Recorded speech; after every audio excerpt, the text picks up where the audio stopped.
Hey everyone, and welcome to this explainer. Listen, if you're a manager right now or you're hoping to step into that role soon, you already know the everyday reality of leadership can be, well, it can be a real struggle sometimes.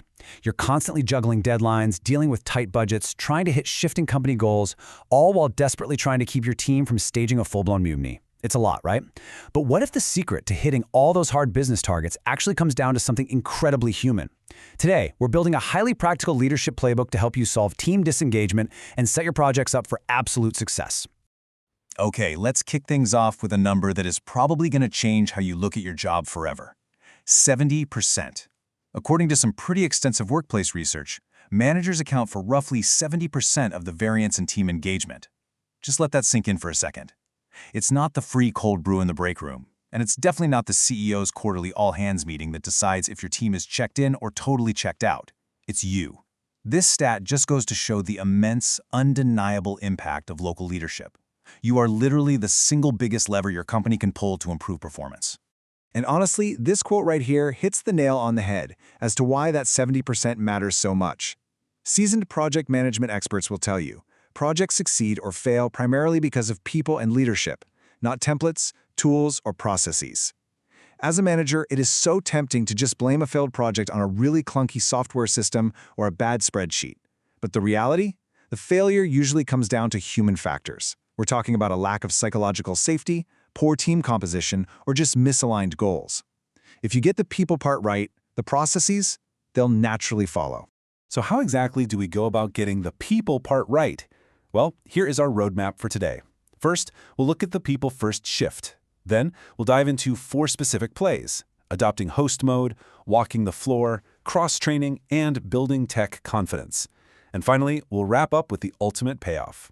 Let's jump in. All right, Section 1, the people first shift.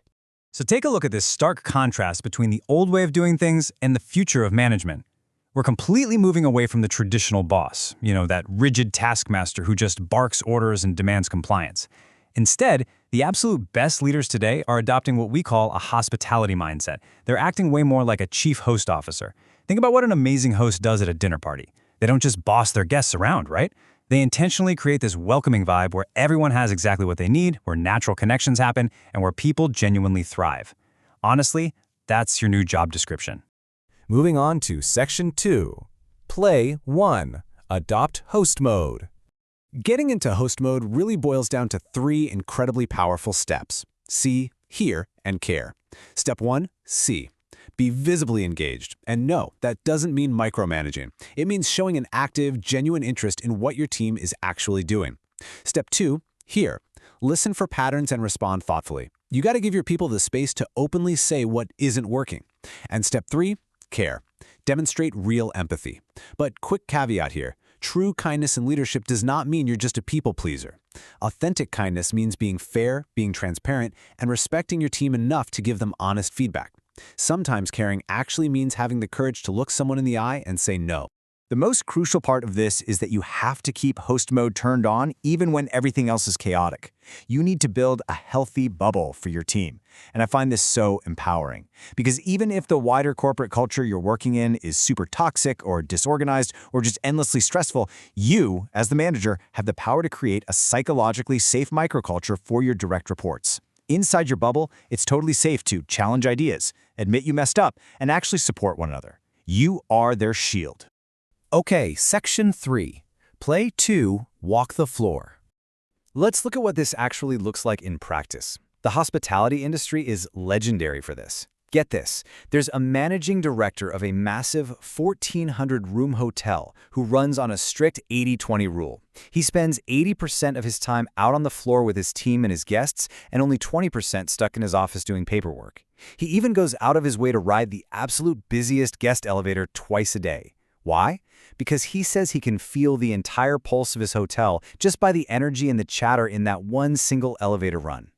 For you, walking the floor might mean jumping into a routine team sync just to listen, or dropping a quick, informal message to check in. Leadership is all about presence. When you show up, you build trust, and you offer real-time support way before a small hiccup turns into a massive disaster. Section 4. Play 3. Cross-train. The foundation for this next play is something called mutual mentorship. This is such a great modern mindset where learning flows in literally every direction. Everyone teaches, everyone learns, and everyone grows together. You know, we have this bad habit of thinking employee development only happens when someone gets a fancy new title or moves up the org chart. But real development? That comes from trust and stretch opportunities. A junior employee might be an absolute wizard at a new piece of software and can mentor a senior manager, while that same manager mentors them on how to navigate tricky company politics. If you want to put this into action right away, borrow a trick from the hospitality world called the task force hack. When a hotel has a massive event or they're short-staffed, they spin up a temporary, cross-trained task force. You can do this with your team. Try creating little bite-sized job swaps or temporary squads to tackle a short-term bottleneck. It's so actionable. It gets your team exposed to new roles, stretches their skills, and honestly, the best part, it builds incredible empathy across different departments because for the first time, people actually understand what their colleagues are dealing with all day. All right, Section 5. Play for tech confidence. Let's be real for a second. Is your team secretly anxious about AI replacing them? The data says, yeah, absolutely. Over half of workers right now are feeling serious anxiety about how artificial intelligence is going to impact their jobs. But here's the thing. The real risk isn't the AI itself. The risk is leaving your people behind without the confidence or the permission to actually learn how to use it. As a people-first leader, it's on you to create a safe space where they can learn out loud without feeling terrified of looking obsolete. So how do we turn that tech panic into actual fluency? We want to shift your team from brain fry to brain fuel using bite-sized collaborative experiments. Try testing a new AI tool together as a group and make it super clear that it's totally fine if it completely fails. You could host these fun 3-minute hackathons where someone pitches how an AI tool just saved them an hour of busy work.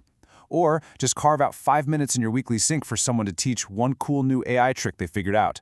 By actively celebrating those tiny wins, you make experimentation totally normal. I love this quick story because it perfectly sums up this whole play. So there was a hotel team member who had this wildly creative idea for a big music festival. What if they swapped out their stuffy hotel uniforms for band t-shirts? Great idea, right? But they were terrified of pitching it to senior leadership. So their manager steps in and says, hey, why don't we use an AI tool to help organize your thoughts and figure out what tough questions they might ask? They did it, the AI gave them some brilliant talking points, the team member got a massive confidence boost, and the pitch was a total slam dunk. That right there is exactly what happens when a leader uses tech experimentation to empower their people. And finally, Section 6, the payoff. Check out this staggering metric. According to Gallup, companies with strong culture see an 85% net profit increase over a 5-year period. 85%. That brilliantly proves that people-first leadership isn't just some fluffy, feel-good HR exercise. It is a hard, undeniable business strategy.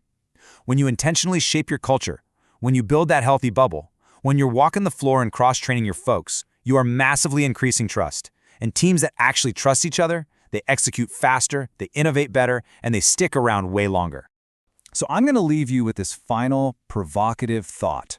Right before you log into your very next team meeting, I want you to ask yourself, am I just managing tasks today, or am I hosting a culture of success? The choice is entirely up to you. And as we've seen today, you are responsible for 70% of that difference. So take this playbook, step fully into that chief host officer role, and just watch what your team is truly capable of. Thanks so much for hanging out with me for this explainer, and I'll catch you next time.